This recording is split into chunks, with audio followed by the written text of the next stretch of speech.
Hello and welcome back to the Ascent Cycling Podcast. We come to you after stage one of the Giro d'Italia, an 8K time trial in and around Turin. And I must say, what a performance we had today from Pippo Ganna.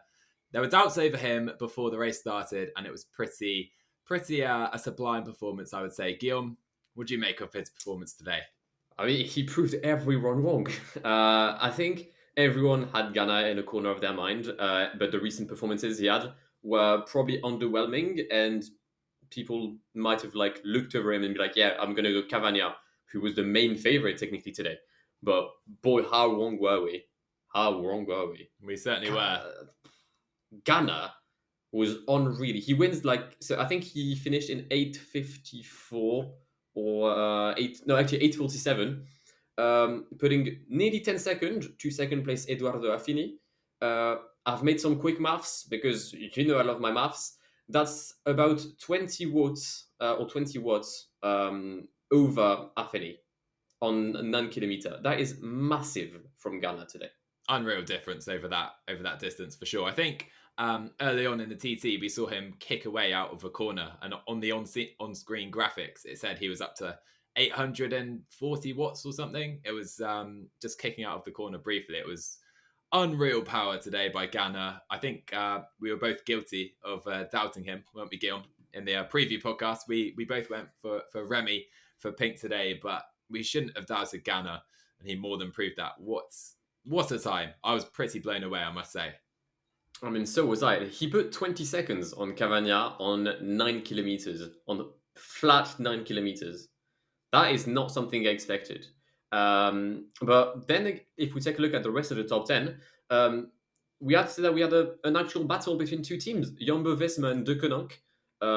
Surprisingly up there for Jumbo-Visma, De Koninck not so much. We had Almeida and Cavagna. Remco Evenepoel, we might talk about him. I mean, we will talk about him in a few minutes. But I wanted to talk about Jumbo-Visma. I didn't think they were going to do that well. Sure, they have decent riders. I mean, we all know that Affini, Van Emden are particularly good when it comes to the solo efforts. I didn't have them in the top 10, and I didn't have Affini this strong. Tobias Foss in third place, unreal shout. I mean, very good performance by the Norwegian. But Affini in second place, I mean, I didn't see that coming, especially after his stuff here with Mitchelton. Yeah, really. I think he's a similar age to Ganna, and he's raced a lot against Ganna in kind of the youth categories as well. But I feel a bit sorry for him, to be honest. I feel like if Ganna's not there, anyone else, he's winning that TT with that performance today. So yeah, I feel a bit for Affini, but you have to say a really good performance for him. Foss as well. What can Tobias Foss do in the GC? I mean, if he's riding this well in the time trials, we haven't seen him climb really in World Tour races just yet, but I'm not ruling anything out with him. He looks really good, even if he's still just riding in support of George Bennett. And it's been a while since we've seen Jos van Emden up there competing for TTs too. It was good to remind us that, I mean, he was still here. Then if we take a look at the rest of the top 10, we've got Remco Evenepoel in 7th position. I think during the podcast, we were quite skeptical. And one factor I hadn't mentioned during the podcast was that I'm skeptical mainly of his peloton shape, not exactly the solo effort. So I expected him to do somewhat well because I know he's trained for the Giro.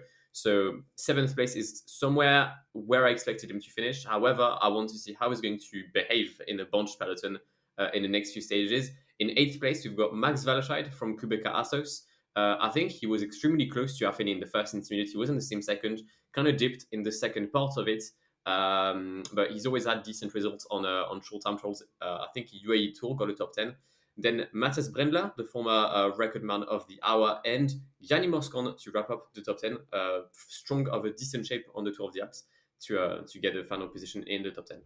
Yeah, I think Remco's the big one there. Like you said, probably what we expected of him. I didn't expect him to win this TT, but still a very good performance for a man who obviously is very good at time trialing. We've seen plenty of times before.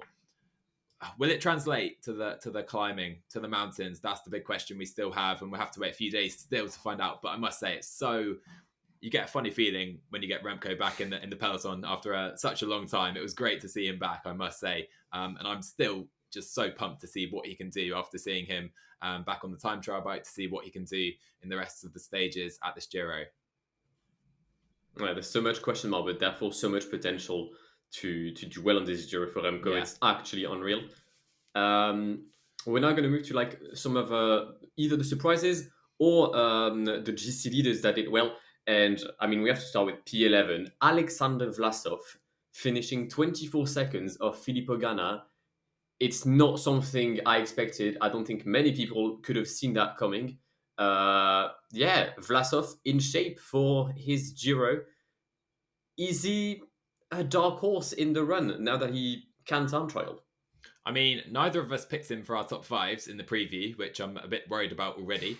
But he gains about 15 seconds on the main favourites, Yates, Bernal, and even more back to the likes of Landa, obviously. But Vlasov, the big winner for me of the GC guys today. I feel like everyone else performed near enough to average or par, but Vlasov with a massive performance. I think he did a good time trial in Paris-Nice earlier this year, Mhm. but not this good. And I also think that had some hilly terrain as well, which suits him more, obviously. But I was blown away, to be fair, with Vlasov. Really, really impressive today. Yeah, I didn't expect him to develop that much power on a purely flat terrain for like 9 kilometers, where you could usually have sprinters maybe trying to like be better than like, I mean, someone like Vlasov. Vlasov, I expected him to finish around 20, 25 seconds behind the Tobias Foss. He only loses 11 seconds today. Carry on to the rest of the GC guys. We've got Domenico Pozzovo, decent time trial for the Italian, 18 seconds down. And then we move to Pavel Sivakov, who finishes 22 seconds down, just ahead, I think, of Bernal, who is 25 seconds. Similar time with Yates, Hugh Carthy, Peyo Bilbao, Nibali. And then further down, we have Mikel Landa losing 36 seconds on Foss, Bardet losing 40 seconds, Buchmann losing 40 seconds as well. And I think Dan Martin is like 45 seconds down. So yeah, some GC guys have already lost quite a fair amount of time after such a small time trial. So we'll see if that prevents or if that triggers any moves in the first hilly stages, which will come in 2 days.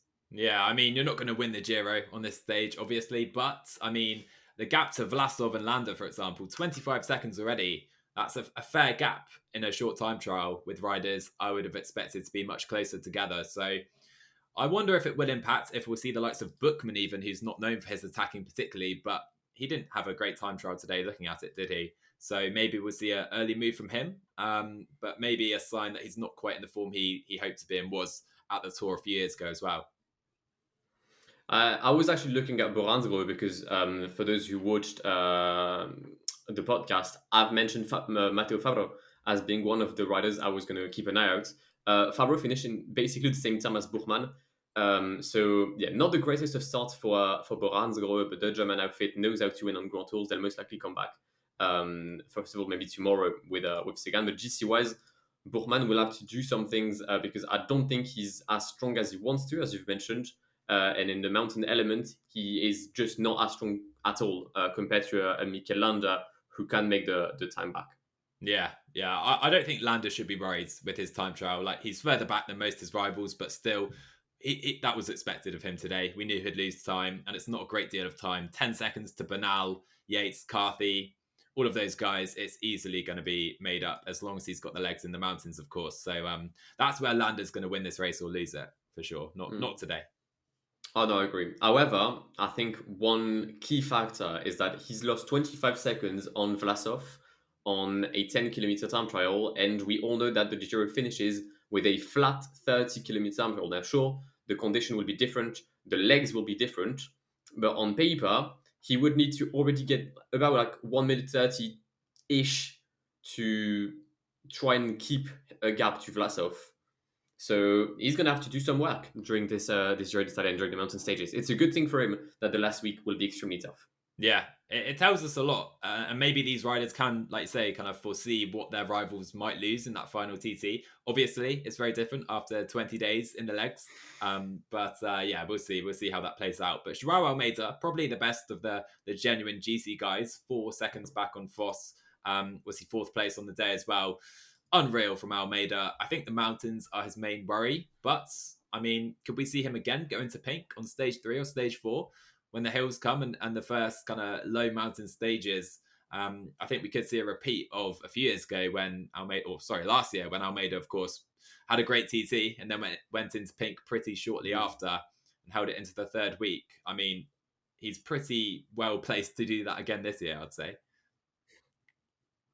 100%, 100%. And I mean, I think the main worry for him, if he wants to go into pink, is that Tobias Foss is there, but I don't really know what Foss is going to do GC wise. Is he going to go solely for Bennett? Is he going to be allowed to have his opportunity here and there on like stage 4? Because I think that's where the jersey will change shoulders.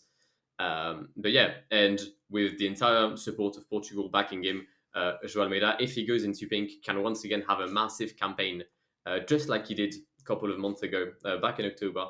But yeah, good to see him overperforming as João always does. Always overperforming. Always overperforming.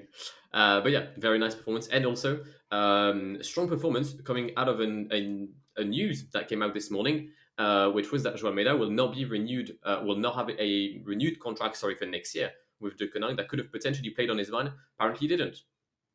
Do you think that's going to have an impact on the race? I mean, does that mean they're all in for Remco now, and Almeida's a side? I don't know, but the timing feels very off. Very weird timing, isn't the it? timing to say that you're not kept in the team as you start the Grand Tour and there's a battle for leadership feels extremely odd.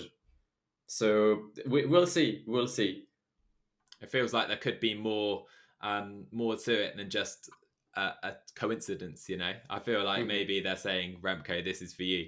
But we'll see on that. We'll see. I mean, those stages are to come, of course. And I guess looking at tomorrow's stage, I don't think we'll have a change of the Maglia Rosa because it's a fairly flat stage. We go from Stupinigi to Novara. Guillaume, have I nailed that?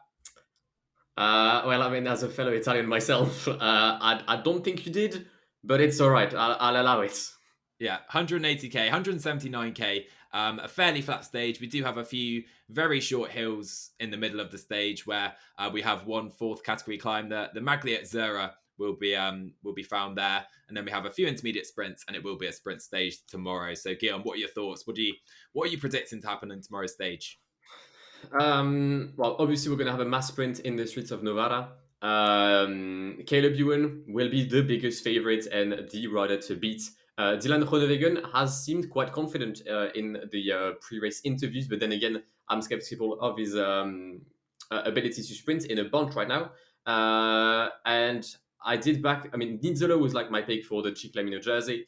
However, I'm going to go for Caleb Ewan to win tomorrow in Novara.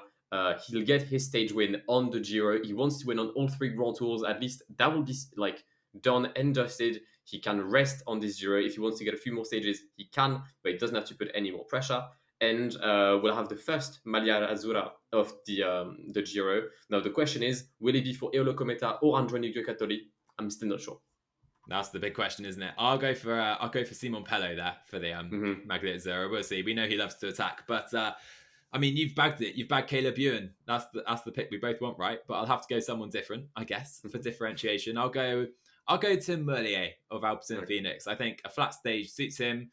It's his Grand Tour debut as well here. So will he win on his second race day in the Grand Tour, his first opportunity? We'll see. He's been pretty impressive this year, but really against kind of lower level opposition, I would say. I think that's fair. But he's won some races this year and he's looked pretty dominant. So I'd like to go Ewan, but I'll go Tim Merlier, as you've backed him already. But I'm also looking out for Elia Viviani. I feel like he could be in better form than people think. I expect him to maybe challenge for a stage at some point in this Giro. We'll see if it's tomorrow, though. Yeah, Viviani is a big dark horse. Actually, my list of dark horses, I have Viviani, but also I've got Matteo Moschetti. I think he's very much under the radar right now with Trek. And when he's like healthy, and when he doesn't crash, which are things he usually doesn't do, but he's a very fast rider. But it's interesting to mention Merlier's Giro as his debut Grand Tour. It's actually the debut Grand Tour for all of the riders of Alpecin, except Louis Verweyck, I think. But I don't think Louis Verweyck ever finished a Grand Tour. So it's going to be interesting to see how Alpecin behaves around 3 weeks.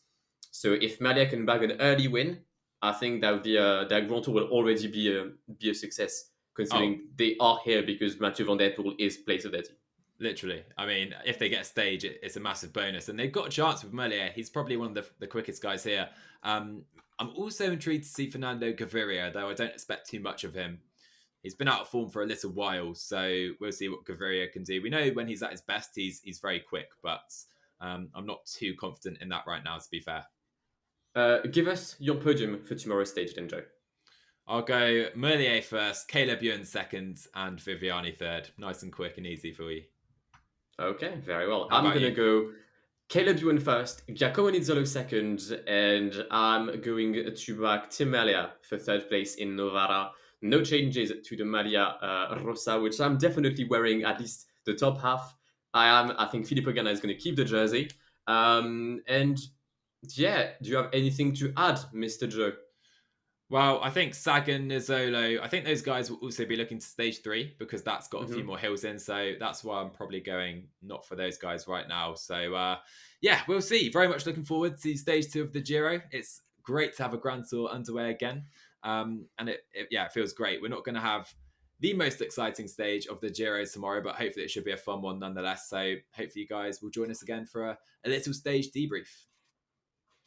All right, we'll see you guys tomorrow for the review of stage number 2 of the Giro d'Italia 2021. Have an amazing day. Thank you for listening, whether you are on the streaming platforms or on YouTube. Leave a like down below if you are on YouTube. Subscribe to the channel for more content from the Ascent Cycling Boys, and we'll see you very soon. See ya. Cheers, guys.